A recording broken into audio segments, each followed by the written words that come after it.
Good morning সবাইকে নিয়ে নতুন একটা সকাল শুরু করলাম। সকালে ঘুম থেকে উঠে এই গোলাপগুলোর দিকে আমার চোখ পড়লো, তাই ভাবলাম আমারও মনটা যেমন ভালো হয়ে গেছে, তাই তোমাদেরকে দেখিয়ে তোমাদেরও মনটা সকাল সকাল একটু ভালো করা যাক। দেখছো গোলাপগুলো কত সুন্দর দেখতে। যাই হোক, চলে আসলাম রান্নাঘরে।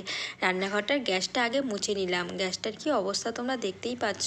আর এই গ্যাসটা যত পরিষ্কার থাকবে তত কিন্তু রান্না করতে খুব ভালো লাগে। তো যাই হোক, এবারে বাসনগুলো করে নিয়ে আমার সোনা বাবানের বোতলটা আমি ধুয়ে নিলাম পরিষ্কার করে। এখন এটাকে ফোটাতে দিয়েছি। এদিকে আমি ঘরটা পুরো ঝাড়ু করে নিচ্ছি, তোমরা দেখতেই পাচ্ছ। আর এতটাই স্পিডে করছি, মনে হচ্ছে সত্যি যদি এটা বাস্তবে করতে পারতাম তাহলে সব কাজ খুব তাড়াতাড়ি করা হয়ে যেত।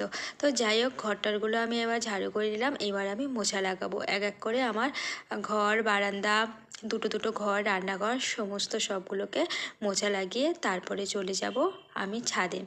হ্যাঁ, তার আগে ঘর মুছতে মুছতে চলে আসলো আমার দুধ দিতে একটা জেঠিমা। কারণ আমার সোনা বাবানের দুধ কিনে খাওয়ায়, গরুর দুধ। তো দুধ দিতে চলে আসলো, দুধটাও নিয়ে নিলাম। আর তারপরে চলে গেলাম ছাদে বরের জল ভরতে, কারণ ও রোজ এই ভরা জলে, মানে রোদে দেওয়া জলে স্নান করে। যাই হোক, চলে গেলাম স্নান করতে। তো তার আগে সব জামা কাপড়গুলো বালতিতে একটু ভিজিয়ে রেখেছিলাম।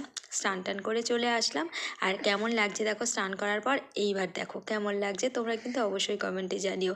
এদিকে মা ডাকছে, তাড়াতাড়ি এসো, দিয়ে যাও ওগুলো। কারণ বাবানের টাই, বেল্ট, ডায়েরি এগুলো দেবে, তাই তাড়াহুড়ো করে মায়ের কাছে এগুলো দিয়ে গেলাম। মা ভুলে গেছিলো নিয়ে যেতে, তাই আবারও ফিরে এসতে ওইগুলো নিয়ে যেতে।